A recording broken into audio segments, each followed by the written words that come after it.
Bismillahirrahmanirrahim. Assalamualaikum warahmatullahi wabarakatuh. Alhamdulillah. Alhamdulillahilladzi anzala sakinah fi qulubil mu'minin liyazdadu imanan ma'a imanihim walillahi junudus samawati wal ardi wa kana Allahu aliman hakima.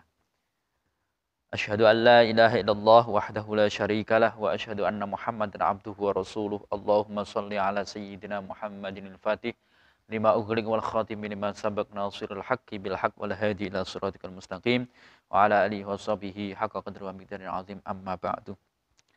Hadirin jamaah rahimakumullah.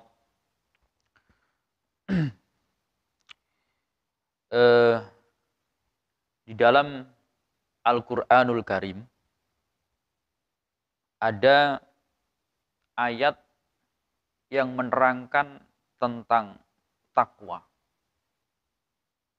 Yakni Allah berfirman, A'udzu billahi minasyaitonir rajim. Wa may yattaqillaha yaj'al lahu makhraja wa yarzuqhu min haitsu la yahtasib. Di sini saya ingin menjelaskan sedikit tentang ayat ini. Kenapa? Karena beliau Al-Fadil Al-Alim Habib Muhammad bin Alawi Al-Idrus Sa'ad di dalam karyanya kitab Kaifa Takunu Ghaniyan, bagaimana cara kamu mendapatkan kekayaan. Termasuk di sini adalah ayat yang saya kemukakan tadi adalah salah satu ayat yang beliau tampilkan di kitab ini untuk menjelaskan tentang bagaimana cara orang memperoleh kesuksesan di dunia dan di akhirat. Entah itu kesuksesan secara materi atau yang lain. Bahkan beliau menjadikan satu bab, yang mana bab ini menerangkan mafatihur rizki wa asbabul ghina. Jadi kunci-kuncinya rizki dan sebab-sebab seseorang mencapai kesuksesan atau kekayaan. Langsung saja, termasuk kunci rizki, kemudian sebab-sebab orang bisa menjadi kaya, menurut beliau yang pertama adalah takwa dan istiqomah. Yang pertama adalah takwa dan istiqomah. Lalu yang kedua menurut beliau adalah syukur. Takwa dan istiqomah, lalu yang kedua syukur. Yang ketiga Al-Quran.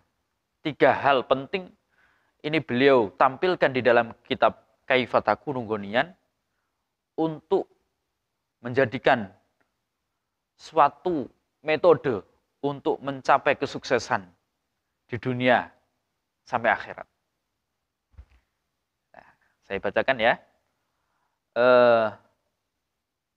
Hiya aqrabut thoriqin. Kenapa sih takwa dan istiqomah ini kok bisa menjadi sebab musabab atau kunci daripada rezeki, kekayaan seseorang? Karena ternyata istiqomah, ketakwaan, takwa dan istiqomah ini adalah cara menuju atau metode seseorang untuk mendekatkan diri kepada Allah. Wa afdhalul wasail, dan ini adalah suatu wasilah perantara untuk litas hilil arzak, untuk mempermudah rizki atau pemberian Allah Subhanahu wa taala kepada hambanya. Bahkan di sini dikatakan wa taisiru kulli asirin. Takwa dan istiqomah ini bisa menyebabkan yang gampang, yang sulit menjadi gampang, yang sulit menjadi mudah, ini dengan takwa dan istiqomah. Karena sudah ada nas Al-Quran, firman Allah Subhanahu wa taala tadi yang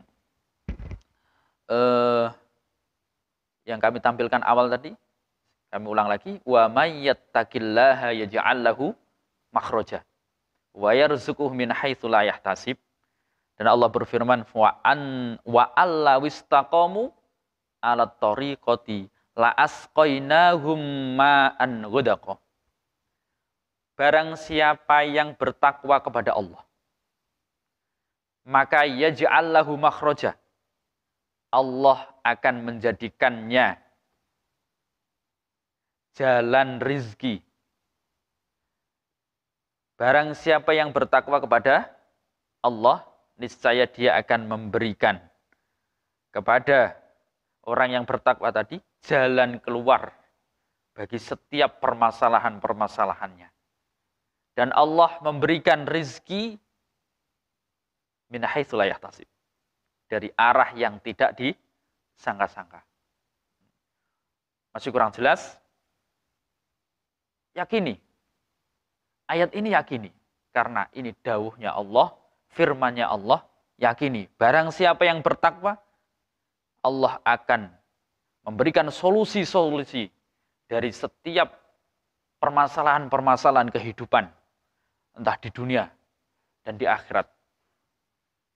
Dan barang siapa yang bertakwa, Allah janjikan akan dipermudah rizkinya. Rizkinya mudah, rizkinya lancar. Dari arah yang tidak disangka-sangka. Alhamdulillah. Tinggal kita ini sekarang. Tinggal kita meyakini, mengimani ayat ini. Lalu Allah Subhanahu wa taala di dalam firman-Nya, wa allaw istaqamu 'ala thoriqati la asqainahum ma'an ghadaqa. Ketika mereka sudah selalu istiqomah atau mampu untuk istiqomah dalam ketaatan kepada Allah, dalam bertakwa kepada Allah, menjalankan agama Islam, niscaya kami, kata Allah, akan mencurahkan kepada mereka air yang cukup. Air yang cukup. Lalu Habib Sa'ad ini mengatakan wa maknal istiqomah. Itu tadi takwanya. Tinggal istiqomahnya. Takwa itu mudah mungkin kalau sekali dua kali. Yang sulit istiqomahnya. Karena al-istiqomah khairun min alfi karomah. Keistiqomahan itu adalah jauh lebih tinggi derajatnya daripada 1000 kemuliaan, 1000 karomah. Wa maknal istiqomah tarkumanuhi ta'an huwa fi'lu ma umir tabihi. Makna daripada istiqomah ialah meninggalkan hal yang dilarang serta melakukan perintah Allah Subhanahu wa taala. Istiqomah adalah meninggalkan hal-hal yang dilarang oleh Allah. Sama sih. Sama yang dimaksud di sini, yang dikehendaki oleh Habib Sa'ad di sini, Habib Muhammad Sa'ad adalah takwanya. Takwa yang disertai istiqomah. Bukan kok takwa sekarang, takwa besok, enggak. Tapi takwa terus belajar istiqomah. Ini yang menyebabkan orang itu akan diberi rizki yang lumintu, terus menerus oleh Allah. Karena Allah itu tidak tega melihat hambanya, dibiarkan begitu saja, kesulitan, toh padahal hambanya ini senantiasa takwa kepada Allah. Nah, sebaliknya, orang yang tidak mampu, orang yang tidak mau takwa dengan istiqomah, artinya apa? Maksiat. Yaitu yuridul kufri, baridul kufri, fal ma'asi, baridul kufri wa muzilun ni'am. Arti sebaliknya, ketika orang atau ketika kita tidak bertakwa kepada Allah, tidak menjalankan ketaatan kepada Allah, artinya kita sudah maksiat kepada Allah. Nah, ketika sudah maksiat kepada Allah, artinya kita sudah mendaftarkan diri kita untuk siap-siap masuk ke lembah kefakiran, kesulitan di dunia dan di akhirat. Tidak hanya di dunia saja, tapi di akhirat. Oh, berarti ternyata kemaksiatan itu yang menyebabkan Allah murka kepada kita. Allah murka kepada manusia sehingga hidupnya dibuat sulit. Kelihatannya mewah, tapi susah. Kelihatannya kecukupan, dilihat. Tapi susah. Dalam hatinya tidak ada ketenangan. Al-ghani, al-ghina, ghaniyun nafsi. Kaya itu di dalam hati. Bukan kok di kasat mata. Banyak orang yang kaya harta, berlimpah, tapi hatinya kosong, hatinya susah. Tapi banyak juga orang yang kelihatannya sederhana, tapi santai, kehidupannya santai. Ibadah bisa jamaah di masjid, bisa ngaji Al-Quran, bisa ngaji kemana-mana.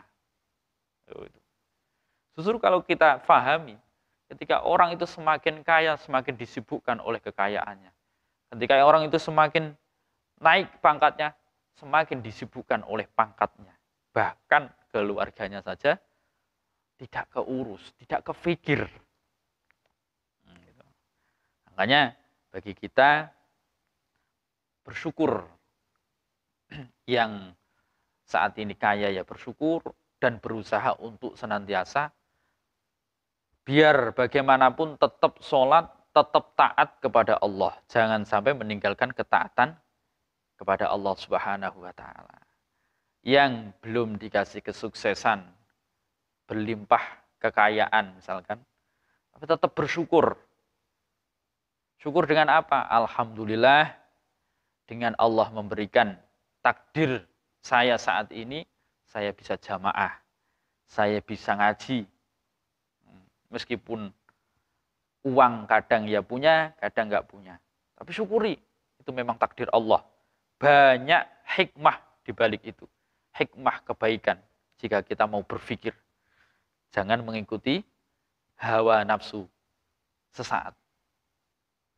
Baik hadirin rahimakumullah, pemerhati channel A'abili yang dirahmati Allah Subhanahu wa Ta'ala. Di dalam syair dikatakan idza kunta fi nikmatin far'aha fa innal ma'asi tuzilun ni'am. Idza kunta fi nikmatin far'aha. Seorang penyair mengatakan jika kamu berada dalam satu kenikmatan,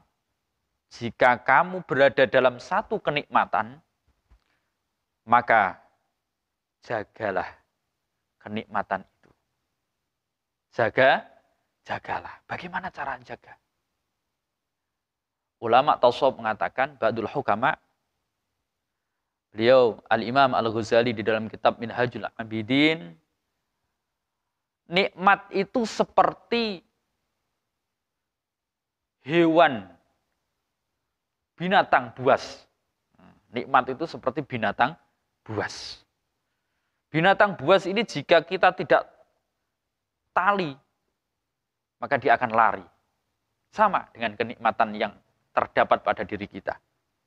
Ini harus kita punya tali. Talinya apa? Syukur. Mensyukuri. Syukur kok tidak hanya alhamdulillah, alhamdulillah saja. Tapi makna syukur di sini adalah ketaatan kepada Allah Subhanahu wa Ta'ala. Yaitu takwa kepada Allah Subhanahu wa Ta'ala dengan istiqomah.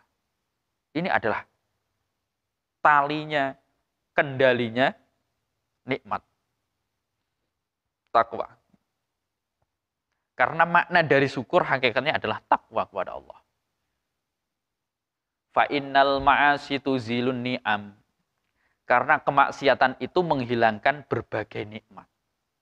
Kalau kita tidak mau bersyukur, artinya tidak mau mengikuti perintah Allah, mengikuti aturan-aturan Allah, maka nikmat itu akan dicabut oleh Allah. Kelihatannya banyak kemewahan-kemewahan yang ia miliki, tapi nikmatnya dicabut. Nikmatnya saja. Bukan kok wujud. Banyak kan orang punya miliaran, uang miliaran, tapi nikmatnya dicabut. Susah. Nikmat itu di mana sih? Nikmat ya di hati. Di hati, senang. Oleh karena itu, ayo, jika kita pengen menjadi orang sukses, menjadi orang kaya di dunia dan di akhirat, takwa dengan istiqomah. Karena takwa dengan istiqomah ini sudah termasuk syukur. Bahkan beliau Al-Habib Muhammad Sa'ad mengatakan ayyuhal akh al-karim, mengajak kaum muslimin, mengajak santri-santrinya yang mulia, man huwa ghaniyun yatamatta'u bi ni'amin wa huwa muqimun 'alal ma'asi, lakin hadhihi la tadumu tawilan hatta tasira niqaman fil hayati qabla al maut, khususan al kabair minha kal uquqi waz zina wa akli amwalin nas bil batil ila akhirih. Wa qad syahadna dzalika bi a'yunina wal hayatu madrasatun. Jadi gini, beliau Al-Habib mengatakan, wahai saudaraku, engkau telah melihat orang kaya bersenang-senang dengan berbagai kenikmatan yang kita lihat. Padahal ia rajin bermaksiat. Banyak kan fenomena-fenomena orang kaya kelihatannya nikmat gitu hidupnya. Padahal mereka nggak sholat. Nggak ada ketaatan pada mereka. Tapi kenapa kok Allah malah justru memberikan kenikmatan kelihatannya? Akan tetapi kenikmatan itu tidak akan berlangsung lama. Ketahuilah, kenikmatan itu tidak akan berlangsung lama. Pol-polnya, mentok-mentoknya di dunia. Itu hanya sementara, tidak sampai tua. Kalau tua udah berkurang, bahkan hilang. Jadi sementara. Makanya jangan aneh, jangan merasa aneh, jangan apalagi sampai iri ya sama orang lain yang nggak pernah sholat, tapi kok kemana-mana kok bisa, mau makan ini bisa, makan itu bisa. Nggak usah iri, nggak usah kepingin hal yang seperti itu. Justru kita harus pengen meniru pada orang-orang yang bisa menjalankan ketaatan kepada Allah Subhanahu wa taala. Jangan iri, karena iri itu tidak boleh. Kata Rasulullah, iri semua hal itu nggak boleh diiri kecuali dua hal. Dua hal yang boleh kita iri, boleh kita hasud. Apa itu? Yang pertama adalah rajulun atahullahul Quran, yaitu orang laki-laki atau seorang yang bisa membaca Al-Quran, kemudian mengamalkannya di siang malamnya. Ini boleh kita iri pada orang seperti ini. Kita lihat nih, ada tetangga kita, dia pintar ngaji, menjalankan syariat agama Islam dengan baik, ketakwaannya luar biasa. Nah, ini kita boleh iri seperti ini. Irinya bagaimana? Iri untuk kita supaya bisa seperti itu. Bukan kok iri menggulingkan dia supaya dia tidak bisa istiqomah. Enggak, salah. Tapi irinya adalah iri menggugah diri ini untuk bisa seperti itu. Atau bahkan lebih. Nah, ini boleh. Kemudian yang kedua, yang boleh diiri lagi, yaitu ketika rajulun atahullahul mala. Ketika Allah Subhanahu wa taala memberikan kepada seorang harta benda, kemudian harta benda ini ditasarrufkan di jalan Allah. Diinfakkan dengan cara yang benar. Dizakatkan dengan cara yang benar. Disedekahkan dengan cara yang benar. Nah, gitu. Ada orang kaya, dermawan dengan ilmu. Ini boleh kita iri pada orang ini. Hanya dua hal ini. Orang yang punya ilmu, bisa membaca Quran, bisa memaknai Quran, kemudian ketakwaannya istiqomah, ini boleh kita iri. Yang kedua, orang yang dermawan. Sehingga kita melihat, ya Allah, orang itu kok dermawan ya. Saya seandainya ya Allah, Engkau berikan rezeki yang melimpah seperti orang itu, aku pengen seperti orang itu menjadi orang dermawan. Niatan seperti ini saja, ini dicatat oleh Allah Subhanahu wa taala sama persis pahalanya. Ini di dalam kitab Risalatul Mu'awanah karya Sayyid Abdullah bin Alwi al-Haddad dikatakan seperti itu. Ketika seseorang melihat orang lain, orang kaya, dermawan, kemudian dia punya niatan pengen menjadi orang seperti itu, maka dia dicatat pahala seperti orang yang dermawan itu. Enaknya Allah. Maha rahmatnya Allah, maha kasih sayangnya Allah Subhanahu wa taala. Karena apa? Karena penting, Pak. Karena penting jamaah. Karena penting. Penting apa? Pentingnya orang menjadi baik. Pentingnya orang menjadi yang menebarkan rahmat, menebarkan kasih sayang. Karena inti dari segala ibadah yang kita lakukan, ini intinya adalah kasih sayang. Ada satu cerita, ya, kisah, yaitu Sayyidina Umar. Siapa sih yang nggak tahu sahabat Umar radhiyallahu an? Beliau adalah ahli ibadah, ahli jihad, membela Rasulullah Shallallahu Alaihi Wasallam mati-matian. Bahkan dikatakan umatnya Rasulullah ini tidak sebanding, tidak ada yang sebanding dari Sayyidina Umar. Tapi Sayyidina Umar di bawahnya, levelnya di bawah Abu Bakar. Nah, lalu Sayyidina Umar ini suatu ketika berjalan di suatu jalan melihat anak kecil membawa bermain burung kecil, burung emprit kalau di Jawa. Nah, bermain burung emprit. Lalu Sayyidina Umar merasa kasihan dengan burung tersebut, lalu diminta dan diganti dengan uang. Dibeli oleh Sayyidina Umar. Nah, bolehkah burung ini saya beli? Oh, boleh, silahkan. Lalu dibelilah burung itu oleh Sayyidina Umar dan dilepaskan oleh Sayyidina Umar. Kasih sayangnya sedikit dan selang beberapa bulan Sayyidina Umar wafat dan banyak saat itu ulama-ulama, para sahabat bermimpi bertemu Sayyidina Umar. Di dalam mimpi bertanya, wahai Sayyidina Umar, bagaimana kabarnya? Alhamdulillah, kata Sayyidina Umar, Allah telah memberikan kebaikan kepadaku. Lalu apa yang membuat kau diberi kebaikan oleh Allah? Diberi kenikmatan. Apakah karena puasamu? Oh tidak, kata Sayyidina Umar. Apa karena kedermawananmu? Oh tidak. Apa karena keadilanmu sebagai Amirul Mukminin? Oh tidak. Tidak.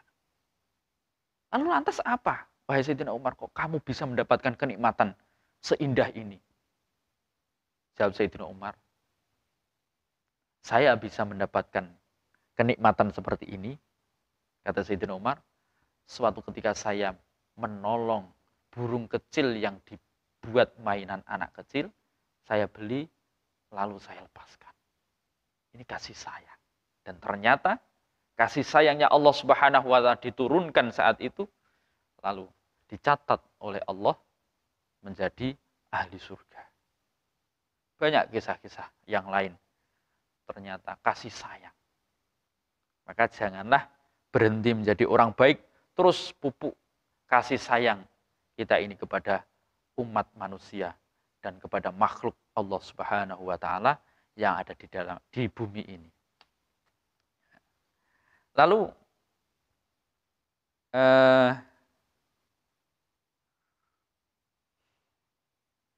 Habib Muhammad Sa'ad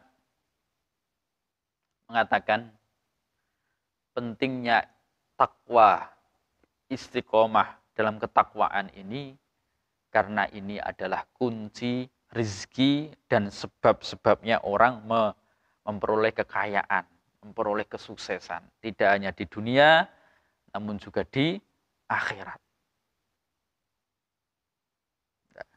Kalau sebaliknya, ketika orang itu bermaksiat, maka Allah pun akan murka. Karena hakikatnya manusia ini diciptakan untuk beribadah. Beribadah itu makna simpelnya adalah anut. Kalau bahasa Jawa anut, ngikut kepada pencipta, mengikuti aturan-aturan. Mengikuti aturan-aturan yang diberikan oleh sang pencipta. Kita kok nggak ngikut, ya siap-siap nikmat akan dicabut oleh Allah Subhanahu wa Ta'ala. Lama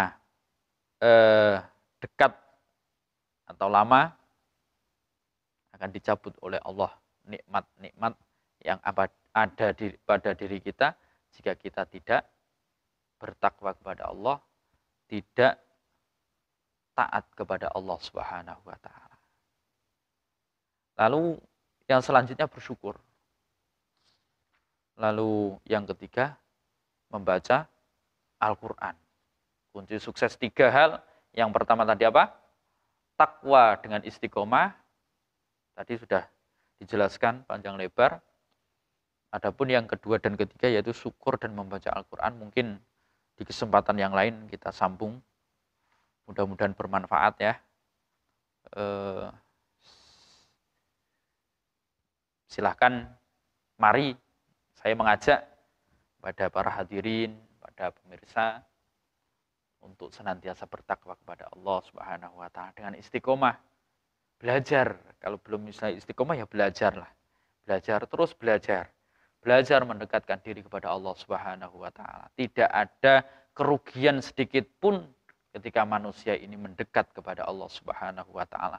Adanya adalah kebahagiaan, kebahagiaan dan kebahagiaan. Demikian yang bisa kami sampaikan. Kurang lebihnya mohon maaf. Mudah-mudahan bermanfaat pada kita semua, lebih-lebih kepada saya sendiri pribadi. Billahi taufiq wal hidayah. Wassalamualaikum warahmatullahi wabarakatuh.